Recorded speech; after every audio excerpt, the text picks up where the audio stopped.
Khalsa aid ਦੇ ਮੁੱਖ ਦਫ਼ਤਰ ਸਥਿਤ NIA ਦੇ ਵੱਲੋਂ ਰੇਡ ਕੀਤੀ ਗਈ ਹੈ। ਦੱਸਦੀ ਕਿ ਪਟਿਆਲਾ ਦੇ ਵਿੱਚ ਖਾਲਸਾ ਏਡ ਦਾ ਮੁੱਖ ਦਫ਼ਤਰ ਹੈ, ਜਿੱਥੇ NIA ਦੇ ਵੱਲੋਂ ਰੇਡ ਕੀਤੀ ਗਈ ਹੈ। ਸਵੇਰੇ 5 ਵਜੇ ਤੋਂ ਲੈ ਕੇ ਕਰੀਬ 10:30 ਵਜੇ ਤੱਕ 5.5 ਘੰਟੇ ਇਹ ਰੇਡ ਚੱਲਦੀ ਰਹੀ। ਦੱਸਦੀ ਕਿ ਇਸ ਤੋਂ ਬਿਨਾਂ ਖਾਲਸਾ ਏਡ ਦੇ ਜਿਹੜੇ ਭਾਰਤ ਦੇ ਵਿੱਚ MD ਨੇ ਅਮਰਪ੍ਰੀਤ ਸਿੰਘ, ਉਹਨਾਂ ਦੇ घर भी रेड हुई है, पुछगिछ की गई है, गोदाम ते भी रेड हुई है, दफ्तर दे विच भी रेड हुई है। तो खालसा एड के ठिकाणियां ते रेड की गई है। पटियाला दे विच NIA दे वल्लों, नैशनल इन्वेस्टिगेशन एजेंसी दे वल्लों रेड की गई है। हालांकि पंजाब दे विच वख-वख थावां ते होरना थावां ते भी रेड की गई है। NIA दे वल्लों कुछ खालिस्तानी समर्थकों के घरां ते भी रेड की गई है, पर खालसा एड के दफ्तर ते रेड क्यों की गई, ये वड्डा सवाल है। दरअसल खालसा एड पंजाब दे विच, विदेश दे विच, भारत दे विच वख-वख थावां ते जदों भी कोई आपदा आउंदी है, जदों भी कोई एमरजेंसी आउंदी है, उदों मदद करदी है, चाहे हड़ां दी स्थिति होवे जां कोई होर होवे, जिस ते सवाल भी उठ रहे हैं। पर कारण की है, ये जांच का विषय है कि NIA दे वल्लों रेड की गई है, कि कुछ बरामद होया। हालांकि ਜਿਹੜੇ ਖਾਲਸਾ ਏਡ ਦੇ ਨਾਲ ਸੰਬੰਧਿਤ ਨੇ ਗੁਰਪ੍ਰੀਤ ਸਿੰਘ, ਉਹਨਾਂ ਦਾ ਬਿਆਨ ਵੀ ਸਾਹਮਣੇ ਆਇਆ ਹੈ। ਉਹਨਾਂ ਨੇ ਕਿਹਾ ਹੈ ਕਿ ਅਮਰਪ੍ਰੀਤ ਸਿੰਘ ਅਤੇ ਉਹਨਾਂ ਦੇ ਪਰਿਵਾਰ ਤੋਂ ਪੁੱਛਗਿੱਛ ਕੀਤੀ ਗਈ ਹੈ, ਕੁਝ ਵੀ NIA ਨਾਲ ਨਹੀਂ ਲੈ ਕੇ ਗਈ। ਵਜ੍ਹਾ ਕੀ ਸੀ NIA ਦੇ ਰੇਡ ਦੀ, ਇਹ ਵੀ ਕੁਝ ਸਾਹਮਣੇ ਨਹੀਂ ਆਇਆ ਹੈਗਾ, ਤੇ ਨਾ ਹੀ NIA ਦੇ ਅਧਿਕਾਰੀਆਂ ਨੇ ਉਹਨਾਂ ਦੇ ਨਾਲ ਕੋਈ ਜਾਣਕਾਰੀ ਸਾਂਝੀ ਕੀਤੀ ਹੈ। ਪਰ ਖਾਲਸਾ ਏਡ ਦੇ ਗੋਦਾਮ ਤੇ NIA ਦੇ ਵੱਲੋਂ ਰੇਡ ਕੀਤੀ ਗਈ ਹੈ।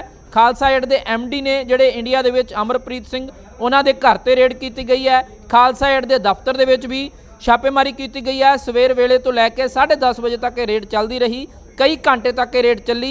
परिवारिक मैंबरों तो अमरप्रीत सिंह ने पुछगिछ की गई है, तो अमरप्रीत सिंह तो भी कुछ जानकारियां हासिल की गई ने। हालांकि कुछ भी जी खालसा एड के दफ्तर तो ਜਾਂ कुछ हाले तक समझ नहीं लग्या कि की लैके गए ने, पर जिन्नी कुछ जानकारी हाले तक सामने आई है उस दे मुताबिक NIA दे वल्लों कुछ भी लिया नहीं गया हैगा। पर अमरप्रीत सिंह इस दे बारे होर खुलासे करनगे तां वड्डी खबर है, क्योंकि एक पासे खालसा एड जिहड़ी एक समाज सेवी संस्था है, देश विदेश दे विच, चाहे वह ਸਿੰਘੂ मोर्चे की गल होवे, चाहे वह हड़ां की गल होवे, चाहे किते कोई होर आपदा आउंदी है, उदों भी खालसा एड दे वल्लों मदद की जाती है लोगों के सहयोग के नाल। रवि सिंह खालसा इस दे मुखी ने खालसा एड दे।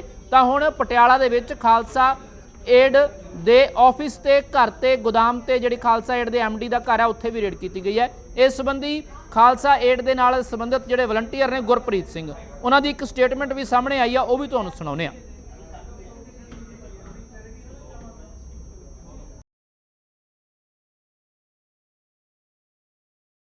ਅਸੀਂ ਅੱਜ ਇੱਥੇ ਖਾਲਸਾ ਏਡ ਦੇ ਆਫਿਸ ਖੜੇ ਹਾਂ ਜੀ, ਇੰਡੀਆ ਦੇ ਵਿੱਚ, ਪੰਜਾਬ ਦੇ ਵਿੱਚ।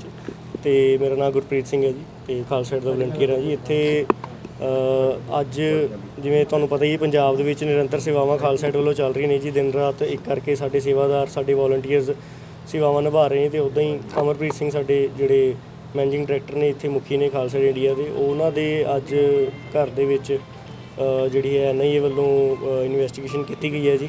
NIA ਦੀ ਟੀਮ ਜਿਹੜੀ ਸੀ ਉਹ ਦਿੱਲੀ ਤੋਂ ਪਹੁੰਚੀ, ਨਾਲ ਪ੍ਰੋਟੋਕੋਲ ਦੇ ਨਾਲ ਉਹਨਾਂ ਦੇ ਨਾਲ ਪੰਜਾਬ ਪੁਲਿਸ ਜਿਹੜੀ ਸੀ ਉਹ ਸ਼ਾਮਿਲ ਸੀਗੀ ਜੀ।